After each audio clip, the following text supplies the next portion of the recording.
Hi there, everyone. I hope you're doing well today. Today, I want to talk a little bit about power in particular. This is a really important topic, and I think it's becoming more important every single day. So, I want to spend some time talking about power today, and particularly how we mismanage our power. Um, by the way, I am Elizabeth Corey. I'm the founder of beatingtrauma.com, and I come to you every single Tuesday at noon Eastern, barring any motherhood duties or illnesses, to talk to you about how we deal with our trauma. And I love talking about power. And I don't mean the kind of power that all the controllers in the world and all the controller and mesh systems talk about. I'm talking about the power that is naturally ours, that we don't have to beat anyone down for. Like, it's just our power that has often been dramatically squelched by other people. As a matter of fact, most of the time that we're struggling to claim and own our power, or we're mismanaging our power, which is sort of what I'm going to talk about today, it's because of contracts. Those contracts started a very long time ago. You were likely a very young child when you experienced your first contract. Those contracts are all about squelching our power. The problem is that, it's a problem just in general, don't get me wrong, with these contracts. The problem is that they follow us throughout our lives, well into our adult life, and for many contracts, they survive the entire course of our lives. This is not acceptable. and I really want to focus on this idea because the truth is most contracts in our system actually exist because of jealousy. Jealousy from other people. And that is a ridiculous reason to hold ourselves back in our lives or to mismanage what is our inherent and innate power within us. And you might be wondering, well, I don't remember anyone being jealous of me. And to be fair, they're not going to say it out loud. They're not going to go, I am jealous of you, therefore I am going to hold you back. No, it doesn't show up like that. As a matter of fact, a lot of the experiences we have that stem from jealousy, it was never clear to us that was the reason. As a matter of fact, a lot of times what we're told is the reason for these contracts is not jealousy at all. It's, them telling us we're not good enough in some way, which is based in jealousy, right? Like, that's where that comes from. It comes from jealousy. But we're told we're not good enough. There's something wrong with us. We're inherently wrong. We're inherently bad. Something isn't right about us. The way we are is wrong, right? All these different things are how these contracts form within us. But if you look at the real motivation for the people who set these contracts up with us, it is like 90% of the time we're going to be looking at jealousy in some form, okay? And if it's not jealousy, it's control, but also control and jealousy are very tied to each other. So a lot of times it's both, right? So what are they jealous of? Well, let's talk about that for a second. Like, what makes somebody jealous of us, especially if we're still a little kid, which is often the case for these contracts. Number one is our vibrance, our aliveness, right? We haven't been suppressed or oppressed. We haven't been beaten down by life yet, right? When we're kids, we're optimistic, we're hopeful, we're excited, we're ready to live life. We don't have, we trust. Honestly, I think sometimes as young children, we probably have more discernment than we do as adults because all the trauma we've experienced. But we do trust, and we have faith, and we think that it is possible to do the things we want to do. Now, if we're 4 years old, that thing may just be going down the slide or climbing that ladder or whatever it is. But there's like a vibrance and aliveness about who we are. And that brings out a lot of jealousy in the people that are around us who are adults and have for a very long time had all of that squelched in them. Like little kids, what do? Like, they dance, they do they live, right? They live, they dance, they enjoy, they love life. They are exuberant, and there's a lot of jealousy that comes from adults' inner children who feel like they had that squelched in them, and it often projects to us, right? So that's jealousy. That's jealousy of their inner parts to our inner parts, right? So that's something that we have to acknowledge. It may be that they see us as having a better life than them. Now, to be honest, generational trauma tends to get passed down, and it may not be that you really have a better life from a standpoint of how you're being treated. The treatment may be very similar. The lack of love or the lack of encouragement or the inability to really, get unconditional love from parental figures in our lives doesn't necessarily change if the trauma hasn't changed between the generations. But what often is changing, okay, is things like, let's say, technological advances. That's a great example of one thing that might change. And I'll be honest, I'm sitting here with you today because of what? Technological advances. There is no way I would have been able to find this incredible community of survivors even 30, 40 years ago. I mean, I remember, I'm going to date myself here, but I remember when the internet became a thing. And before that, this kind of thing couldn't even exist, right? Like, it just wasn't even possible. So there are ways in which we can reach our purpose, utilizing things that are pretty new to the world nowadays. And there may be jealousy coming from, people in our family who are older who never got these kind of opportunities. And because, believe it or not, a lot of people in our family were actually experiencing, like, they have similar gifts, they've experienced similar traumas. A lot of the times, they may even be jealous of the opportunities that we can glean from the changes in the world today. So that is another way we may experience jealousy. Like, I know my mother always wanted to write a book. She was always telling me I was never allowed to write a book. Of course, the older I have become, the easier it is to publish a book, right? We don't necessarily have to get one of those big publishing houses on our side anymore. We can publish our book because we want to, right? So these are changes, and they do create jealousy, right? And the other big one, which I've already kind of hinted at, is our gifts. Just in general, the gifts we have, the reason we're here is often something familiar to people in our family of origin. And because of that, they are going to have their own suppression that they're going to project onto us. Like, I wasn't allowed to achieve this thing. I wasn't allowed to kind of work with my gift and make it happen for me. So you're not going to either, right? So that's a lot of the ways that we will find that contracts form between us and our caregivers, or us and other people in our life. We can have contracts with lots of people, extended family, abusers outside the family, even people like teachers and tutors and coaches. We can end up contracts with them. Want to say hi to Jan and Shabnam and Amanda. I'm so glad you guys are here. Thank you for being here. So now what I've explained to you is that we have contracts, right? And those contracts can form for a lot of reasons. But the number one thing they do is they stop us in our tracks when we start to explore our power, that inner power we have in ourselves to be more, to do more, whatever it may be.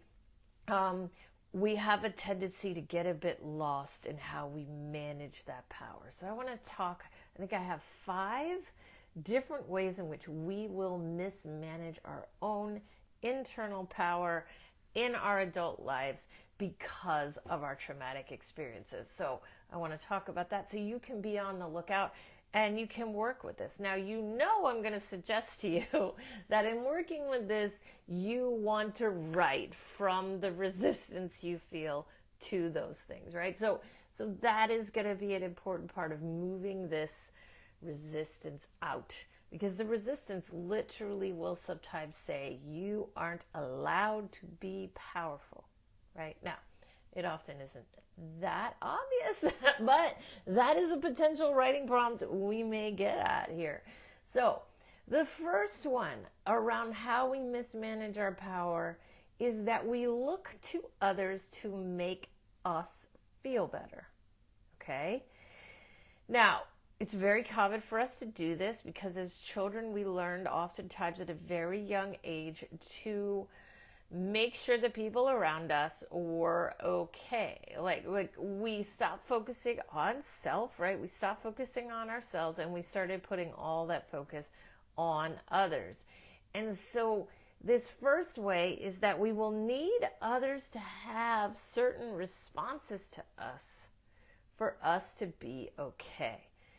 This is a very disempowered way of seeing the world that is very common after trauma. So when we're feeling bad, what is often the first thing? And in this case, this is a love seeker response. What is the first thing we will do? We will go and try to get somebody to tell us something that makes us feel better. Now, why is this disempowered?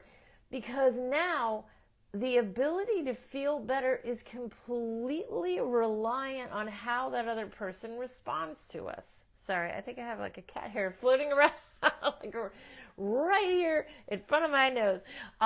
But we're looking for people to respond to us in a way that makes us feel better. And if they don't, they have all the power over how we feel, right? So they are now in the power position, right?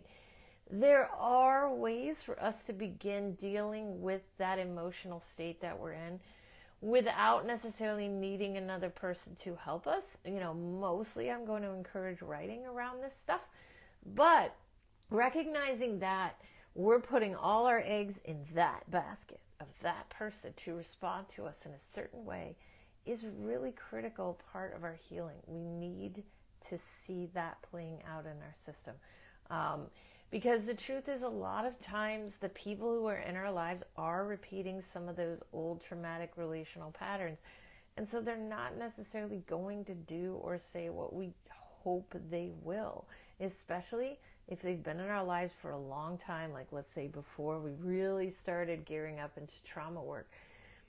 They are likely to repeat patterns, and that is not going to help us, right? So being able to work with our emotions when they show up, process them, and yes, we can lean on people, but we want to do it in a way that doesn't break our spirit if those people come back with something we didn't want them to, right? So that's number one, handing our power off to other people. It's the number one way we mismanage our power.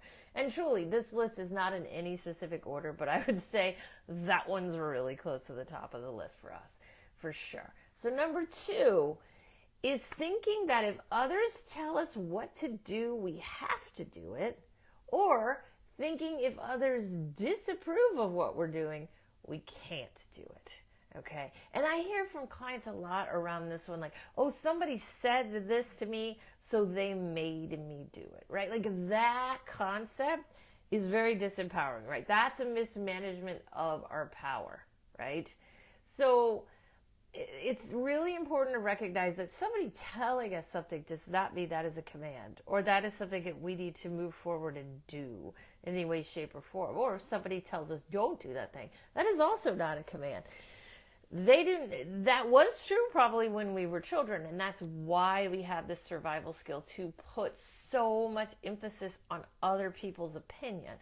That's a huge survival skill for a lot of us, but in reality, these people don't have any power. And this is when we have to start breaking down that belief system that says other people have some kind of control or will have some kind of control over what I do. It's a huge one. Again, massive. This is everywhere in the world today. It's not just for people with complex trauma or severe trauma. Most people are dealing with something like this in their lives. And a lot of the reason this shows up is, of course, because when we were children, if somebody didn't like what we were doing, they would often have the power to stop us from doing it. That's normal. That's a part of being a child. I'm not saying it's right. I'm just saying we don't have the power to push past people that disagree with us. That's not there. So we develop this belief system that says people won't like it if I do this thing. They might even try to stop me, so I shouldn't do this thing. But what that premise is based on is a power differential, right? A power differential that definitely existed in childhood, but doesn't necessarily exist now. And that's what we want to start looking at, is like, how am I giving these people with their opinions more power than I have, even though they're adults, I'm adult, we're not any different in reality from a power perspective. Yes, there are people that have more money than us. There are people that maybe are our bosses and things like that. But we really need to get to a place where we understand, I'm actually going to talk about this one later, that as an adult, we have far more power to create options for ourselves than we did as children. So our issue is that we will often interpret their power as enough to stop us from the things we want to do. And often their power is no more than just having an opinion and telling that opinion to us. That's their power. And it's not that powerful if we don't let it be, right? This is the key. So it's about redefining that power differential for ourselves. That's so, so important, right? So that's number 2. Number 3, and this one is similar to number 2, but it has like a different slant to it a little bit, which is that we're looking for permission to live our lives in a new way. Now, this idea of permission is really coming from those unconscious contracts that exist from when we were quite young, when we did need permission. But now, oftentimes, we want to break these contracts, but we feel like we can't, excuse me, unless we have permission from the people who set the contracts up with us, right? And I'll be honest, those people are the least likely people in the world, if they're even still alive, to give us permission to break those contracts, right? These are the most unlikely people because they set these contracts up, 1, because of jealousy, which they probably still have, and 2, because they wanted to control us, and they probably still would like to do that even today. Let's face it, the people who set up contracts are not people we want to be reliant on to let us out of our contracts. So when we feel that urge coming over us that says, I need permission, I need somebody to tell me that it's okay to do this thing, right? That's when we need to kind of work with that and dig deeper into that. Why do I need that? Why do I need that permission? Writing from that message of, I need someone to tell me I can do this, right? That's a big, big message for us. And we need to really work towards understanding that, if at all possible. Because it's not coming from a healthy place. It's coming from a trauma place. It's coming from it's a trauma response. And it exists because in childhood we needed it, right? So, number 4. We think that when bad things happen, it is because we are innately bad or inherently bad. Now, this is often a message that's made clear to us in childhood. Sometimes it comes in very, very toxic strategic ways where there is a strong kind of plan around making us feel like we are worthless and bad so that we can be blamed for whatever trauma it is that's being kind of put on us. That can be very, very purposeful. But there's also messages throughout our society, and don't get me wrong, they are also purposeful, but on like a much bigger scale, that will say things like, oh, you know, you're not unlucky, like this is just that you're not as good as people who have made it to like higher levels, like money is for certain people but it's not for everybody, success is for certain people but it's not for everybody. All that stuff is just made up crap, right? but it's stuff that gets set in our psyche. And oftentimes our families who are really based in trauma will be like kind of listening to that scarcity mindset and passing it on to us too. So we often get these sort of scarcity concepts from a lot of different places. And they kind of tell us, oh yeah, like that's something that's okay for other people, but that's not okay for me. So when bad things happen to me, it's because I'm not really allowed to do that. Other people are allowed to do that, but I'm personally not allowed to do that. So I need to kind of sit in the reality of my inherent, worthlessness or not good enoughness. Yes, I'm making up words. And that means that I can't have the power to do the things that I want, right? Jules is saying there's always a feeling of doing something wrong, right? And that often comes from living in a home with absolutely no rules, not any rules that we can figure out, right? So we're just always on edge that we're doing something that's going to get us in trouble. When in reality, abusers are very arbitrary. Like if they're in the mood to control us or tell us we're in trouble, then we're in trouble.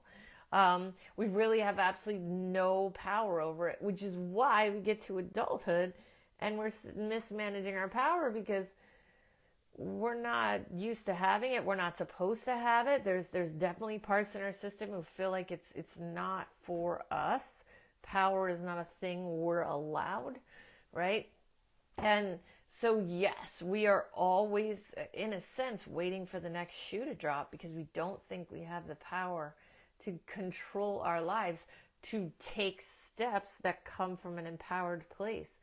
That's not something that crosses the minds of these inner parts that have been through trauma. It's just not there for them, right? So yes, feeling like we're always doing something wrong also ties in very deeply with this idea of being inherently wrong, right? Being inherently bad. Therefore, yeah, bad things are going to happen because I'm inherently that way. It's all based on lies, right? But it's really, really hard to see that when it's, so much of these kind of things are happening on a highly unconscious level. Elka is saying that constant message of being bad and I deserved it. Like when I got hurt, it was because God was punishing me. And yes, everything I did was wrong. The power is not, not allowed to have for not being good enough, right? So this is this particular message that comes in really strongly. And before we even step forward to do the powerful thing, we're already hearing, parts saying that is going to fail because you inherently do not deserve that thing. And yes, it is very frustrating to see that manipulation now.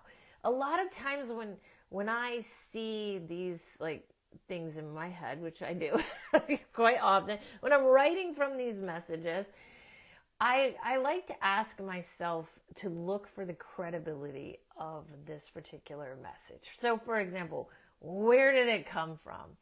Who said it? What was their motivation, right? What's the underlying reason for this manipulation, this gaslighting, these lies? Why did they say the things they said? And this kind of brings me back to the earlier point about the jealousy, the projection of what, this family member may have wanted in their life that they were unable to get, right? Like we have to look at what's going on because the truth is, when we understand generational trauma, we're not understanding it because it's an excuse for what the person did.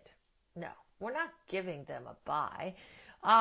But what we can get from that is that it's not our fault. And all of these internal messages are not real.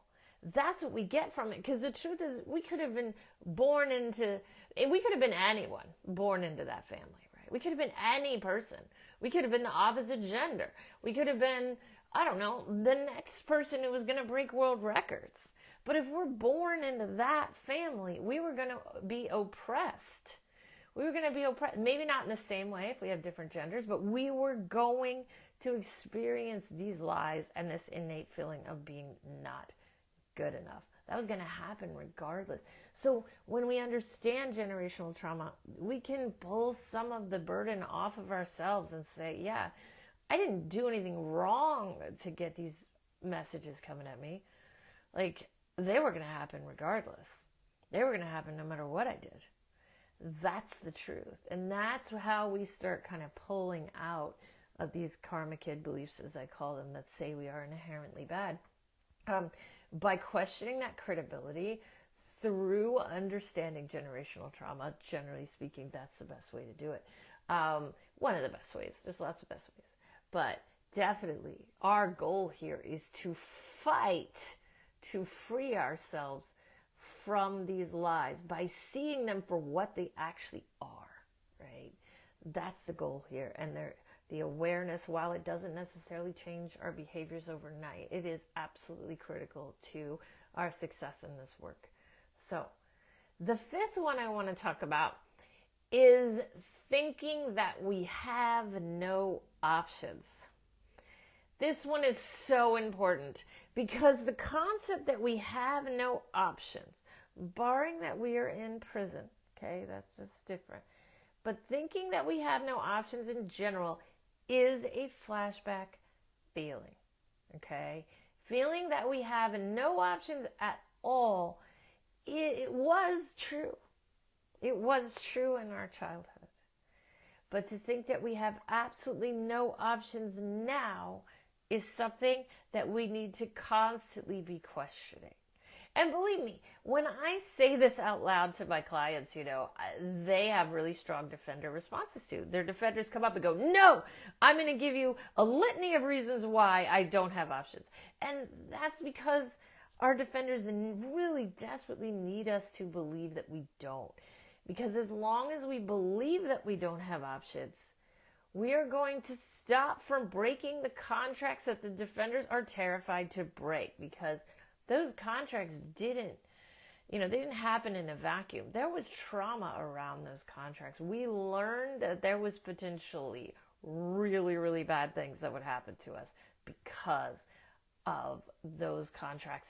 So we have worked really hard to keep them, or should I say, our defenders have worked really hard to keep those contracts. And so they will fight very, very hard to convince you that you don't have options. They need you to believe it. So defenders can respond pretty heavily to me saying that you have options. They have their ways. They will come at you and me with some pretty strong opinions about that. But keep questioning. Keep questioning that belief that you don't have options. Keep writing from the belief that you don't have options, because that is the number one, well, it's not the number one way. It's one of five, as I've listed here today, and probably many others. But it is often one that rises to the table, to the front, when it comes to our attempts to mismanage that power. And these are often, there are three parts that are usually involved in mismanaging power: the controller, the karma kid, and the love seeker. I call these the trifecta, the self-erasure trifecta, so to speak. They are going to be the ones that are usually kind of coming at you with these kind of messages. So the more you can be writing from these messages, the better. Jan is saying, break contracts equals abandonment. There you go. That's exactly what I'm talking about. We have to remember that while abandonment today in our adult lives might not feel entirely like we can't get through it, as a child, abandonment was equal to death. We have to remember that a lot of things that we can look at it in our adult life and go, oh, that's not too bad. I don't understand why they were able to manipulate me that much with that. But as a child, it was incredibly significant and truly, like, you weren't going to survive if they didn't take care of you. And they knew that. And you knew that. So just the act of withholding love, abandoning, silent treatment, right? Like all of these different things would have felt life or death to your child parts. And so it still does. That's why we have these really, really strong reactions to things that maybe shouldn't have the power over us today that they do. This is why, right? This is why we have hearts that are still terrified of abandonment, and it holds us back. It keeps us from having that power that we deserve. So these are such important things. So that's what I have for you today. Thank you all so much for being here, and for your comments and for your conversation. I really appreciate that as well. It's great to kind of have a discussion around these things. And that way I don't feel so much like I'm talking into the void. It's much more fun for me to have your comments. So thank you all so much for conversing with me today about this. And just know that I currently do have a couple openings available for consultations with clients. So if you're interested in taking some of these things further in your life and really coming into your own power, which I think is what we're supposed to be doing here right about now, then just let me know. Just send me a message. You can reach me at elizabeth@beatingtrauma.com, and that is Elizabeth with an S. That has a tendency to throw people off, I think. So thank you all, and I will talk to you guys next Tuesday, same time, same place. See you then. Bye.